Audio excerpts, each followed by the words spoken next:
যোৱাবাৰো এডিআৰই নিযুক্তিৰ ফলাফল ঘোষণা আৰু নিযুক্তিৰ মাজত যথেষ্ট সময় আমি লৈছিলোঁ কিন্তু চৰকাৰে হাতীৰ দৰে খোজকাঢ়ে লাহে লাহে খোজকাঢ়ে যাতে ভুল হৈ নাযায় এডিআৰই তৃতীয় আৰু চতুৰ্থ বৰ্গৰ নিযুক্তিৰ পিছত 38টা বিভাগত ইয়াক আমি বিতৰণ কৰিব লাগে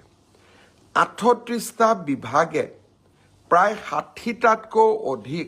সঞ্চালকালয়ৰ মাজত এই পদসমূহ বিতৰণ কৰিব লাগে ই এটা ডাঙৰ প্ৰক্ৰিয়া ইয়াৰ মাজতে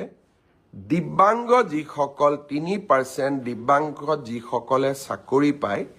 তেওঁলোককো আমি মেডিকেলি আৰু এবাৰ পৰীক্ষা কৰিব লাগে গুৱাহাটী চিকিৎসা মহাবিদ্যালয় এই গোটেই প্ৰক্ৰিয়াখিনি সমাপ্ত কৰোঁতে